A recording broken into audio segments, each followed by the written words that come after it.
Մենք կորցրել ենք մեր պետությունը, եկել եմ այդ սարսափելի եզրակացության, որի անկախության հռչակագիրը բովանդակություն նրա մասին է, որ Հայաստանի Հանրապետություն չի կարող գոյություն ունենալ։ Հայաստանն այսօր տարածք է, որը չեն գրավում, քանի որ տարածք գրավելն այլևս նորաձև չէ, կամ էլ ժամանակ չունեն։ Դրա միակ մեղավորը մենք ինքներս ենք։ Մեր պետությունն այսօր դե ֆակտո գոյություն չունի եւ մենք ինքներս ենք մեղավոր դրա համար։ Սրանք մեծ հաճույքով մեր պետությունը դե յուրե էլ կկործանեն։ Այս համախմբի համար որևէ արժեք եւ կարմիր գիծ գոյություն չունի։ Նրանք պետությունը վիլայետ կամ գուբերնիա դարձնելու հարցում էլ որևէ կոմպլեքս չունեն։ Թերևս աշխարհը դեռ այն վիճակում չէ, որ ՄԱԿ-ի անդամ երկիրը հենց այնպես վերանա եւ կարծես արդեն աշխարհը չի թողնում, որ մենք մեր պետությունը քանդենք։ Բոլոր դեպքերում սա աղետ եւ խայտառակություն է եւ դժվար է ասել ինչով կավարտվի։ 44-օրյա պատերազմի ժամանակ պարզվում է Հայաստանում զորահավաքային զորակոչ չի հայտարարվել։ Այս իշխանությունը խելացի չէ, բայց խորամանկ է։ Ռազմական դրություն են հայտարարում հենց առաջին օրը, թվում է ամեն ինչ անում են ագրեսիային դիմակայելու համար։ Որոշման հավելվածում նշում են Հայաստանի Հանրապետությունում հայտարարել համընդհանուր զորահավաք եւ նորմալ մարդու ականջին դա հնչում է այնպես ասես շուտով բոլորին բանակ են տանելու։ Բայց զորահավաքը մի քանի տարր է ներառում, որոնցից մեկը զորահավաքային զորակոչն է, մյուսը պետական մարմինների եւ թիմերի աշխատանքի հատուկ ռեժիմը, զինված ուժերի օգտագործման եւ տեղաշարժման հատուկ պլանը։ Զորահավաքային զորակոչը հայտարարվում է առանձին որոշմամբ, մինչդեռ այդպիսի որոշում չի եղել։ Նենք եւ խորամանկ մարդը հայտնի ասացվածքի պես միշտ երկու թաթով է թակարդն ընկնում։ Խելացի մարդու համար հեշտ է կարդալ ինչ են իրենք անում, ուղղակի պետք է շատ ուշադիր լինել։ 5-րդ շարասյունը խոսում է իր մասին, ինչպես անբարոյականն է դիմացինին մեղադրում անբարոյականության համար։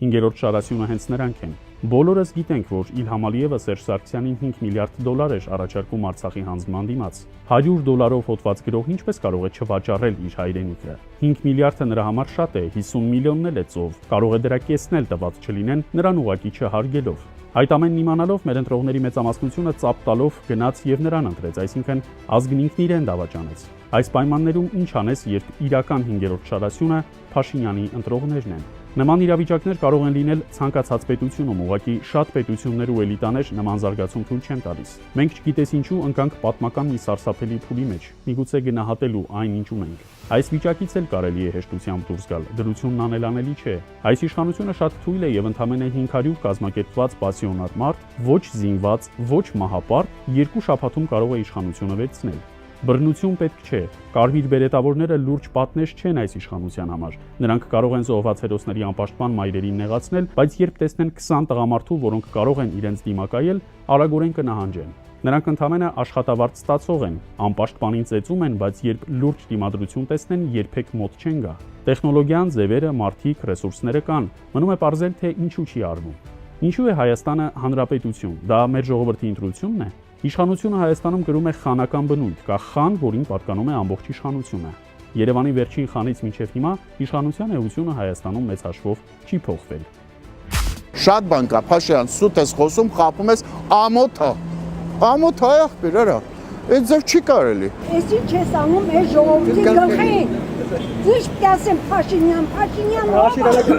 Կարելի ասել Փաշյան հերիքա խաբել ժողովրդի սուտ։ Ես ինչ է ժողովրդի ձևներ տակը բարձր դնում։ Եթե ինքը մնա, ավելի լավ է թող գլուխն առնի գնա, մենք իրան չենք ուզում։ Ես օրինակ չեմ ուզում։ Անես մի ազնվորություն կա, որ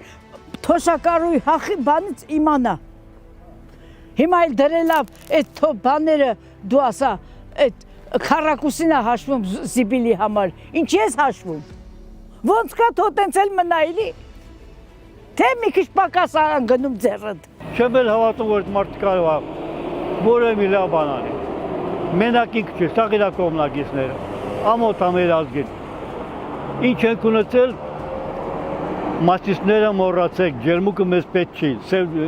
լիճը մեզ պետք, ինչ է մեզ պետք է։ Մենք ազգ ենք, թե չէ, հիմա ամաչմել ենք, ասենք, որ հայ ենք։ Ամեն տեղ ծիծաղեն, ասում են ինչպիսի ղեկավար, ինչպիսի ժողովուրդ այնպես էլ ղեկավար։ Ամեն ազգին սազեց է։ Քո անունը դրեց, որ ժողովրդական ես։ Գոլե մի բան արա, չէ՞ ժողովրդի համար։ Մի կոպեկ չի ավելացնում, բայց տվեք։ Ես չգիտեմ, չէ, անհնար է սրանց հետ։ Ժողովուրդ պետք է խելքի գա։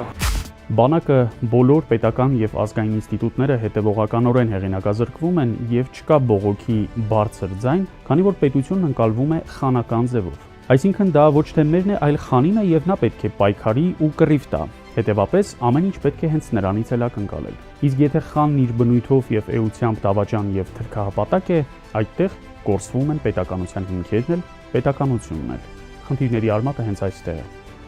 Որոշիր հարգելի քաղաքացի, թե որ երեսն է ճիշտ։